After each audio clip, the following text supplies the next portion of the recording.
व्रत का सबसे पहला नियम, एकादशी व्रत का सबसे पहला नियम है कि आप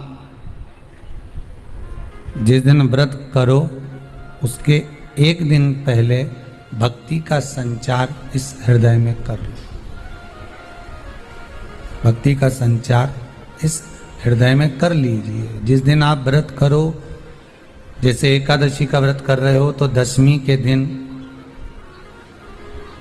शाम का समय जब आवे, रात्रि जब होने लगे, शाम का समय आवे और रात्रि का आप जब भोजन ग्रहण करो तो उस भोजन में कोई ऐसा पदार्थ ग्रहण मत करिए जिस पदार्थ के कारण आपकी एकादशी बिगड़ जाए।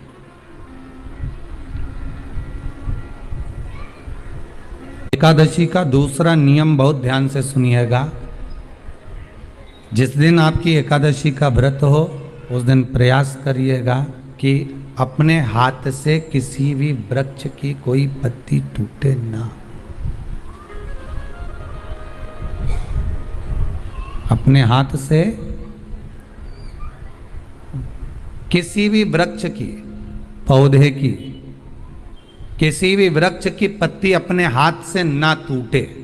बहुत ध्यान दीजिएगा महाराज। एकादशी का ये दूसरा नियम है कि अपने हाथ से किसी पौधे की, किसी वृक्ष की, किसी डाली की कोई पत्ती टूटे ना, कोई पत्ती ना टूटे, इसका प्रयास करिए।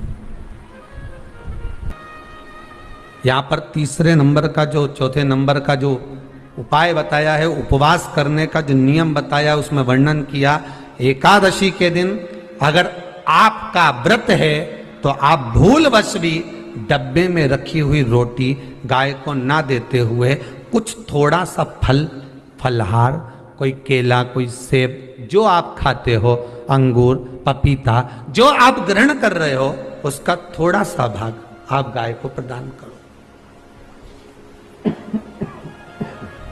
आप गाय को दीजिए।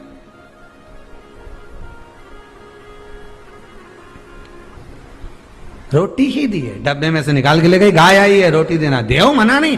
बाकी के दिन आप आपके बेटे से कह दो रोटी दिया बेटा जा, पर आप अपने हाथों से, आपका व्रत है तो आप फलहार आप कर रहे हो तो फलहार का ही दान गौ माता को दीजिए।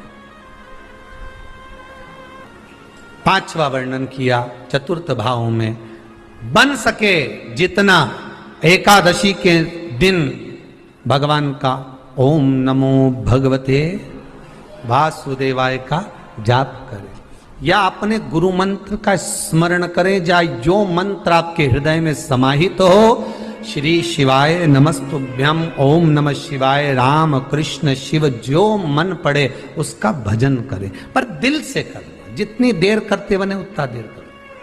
माला पकड़ने की भी जरूरत नहीं कि माला पकड़ के बैठता हूं तो घटकी जिब्या से जप लो नहीं जी, वही उतना में ही पूरा हो जाए, वही बहुत।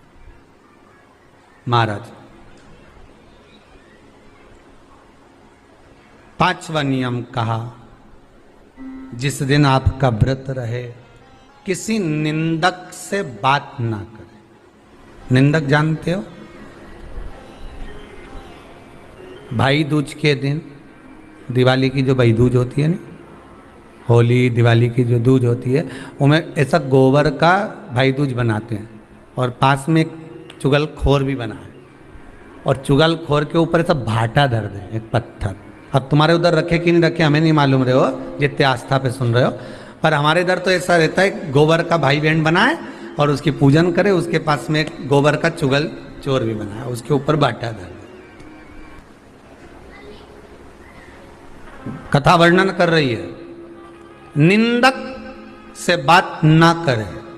मान लो किसी ने आकर आपको निंदा कर भी दी तो तुरंत सूर्य नारायण भगवान का दर्शन करें और 3 बार उनका दर्शन कर कर नेत्र बंद करें, तब जाकर वो निंदा जो अंदर गई है, अंदर पवित्रता प्रदान करेगी, तब जाकर एकादशी का व्रत लगेगा। पहले तो प्रयास करो, अगर जो निंदा करने आता है ना तो उसको उस दिन एकादशी वाले दिन दरवाजे पे लिख दो कि चुगल चोर। फिर कहा जीव की हत्या ना करे। अगला नियम है, अपने द्वारा जीव की हत्या ना हो, प्रयास करना किसी को कष्ट ना दिया। 18 नियम में से एक नियम और, प्रयास करिएगा एकादशी जब भी करें तो द्वादशी से जुड़ी हुई करें, दसवीं से जुड़ी हुई एकादशी कम करें। जो वैष्णवों की एकादशी कौन सी होती है? जो एकादशी द्वादशी से जुड़ी हो, दसवीं से नहीं। दसवीं से जुड़ी हुई एकादशी व्रत कहलाती है और द्वादशी से जुड़ी हुई एकादशी पुण्य फल प्रदान कर कर वैष्णवों को भगवान के चरण में छोड़ आती है। इसलिए एकादशी द्वादशी से जुड़ी हुई होना चाहिए।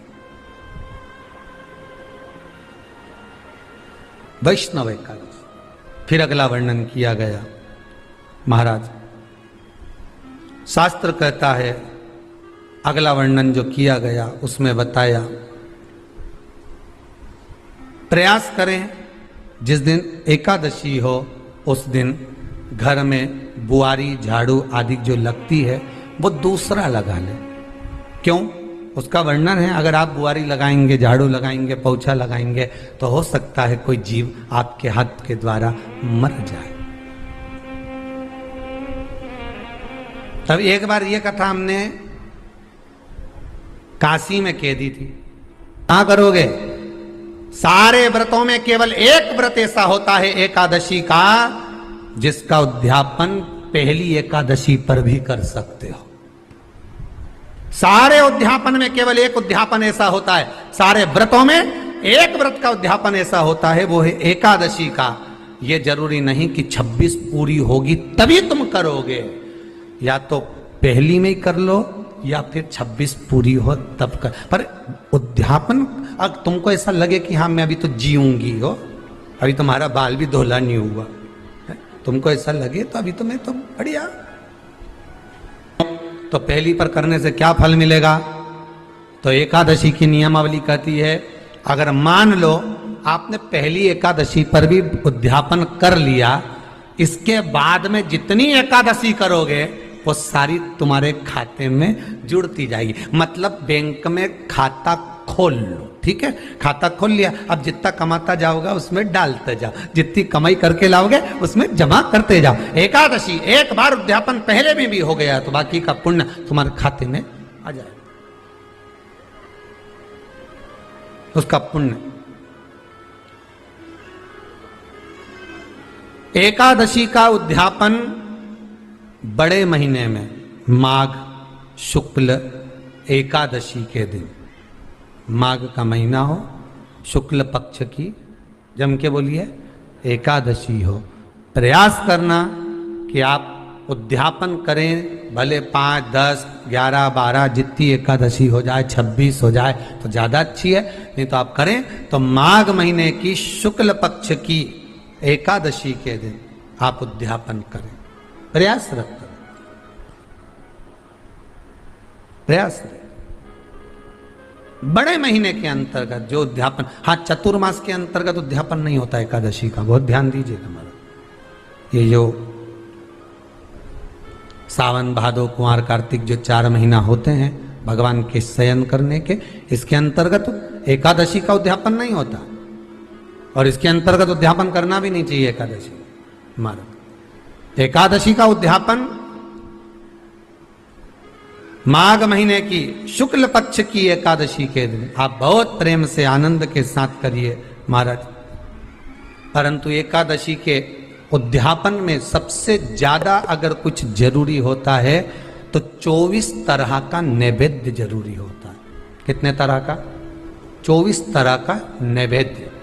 अब आप कहोगे गुरुजी उद्यापन हम कर रहे हैं एकादशी का, तो उसमें तो फलहार का हमें नैवेद्य बनाना चाहिए। तो फिर ये पुराण के अंतर्गत स्कंद पुराण में ये चीज लिखी है कि एकादशी का जब उद्यापन करते हैं तो 24 तरह का नैवेद्य बनाकर सिद्ध करते हैं। 24 तरह का नैवेद्य जान रख लेना, का हलवा बना लो, खीर बना लो, पूड़ी बना लो, सब्जी बना लो, पकौड़ा बना लो, भजिया बना लो, ऐसे 24 तरह का नैवेद्य अलग अलग चाहिए। पर लोग क्या करते हैं, खोपरा पाक बनवा लेते हैं 1-2 किलो और 24 जगह रख देते हैं। स्वीकृत नहीं है। 24 तरह का नैवेद्य रखा जाता है।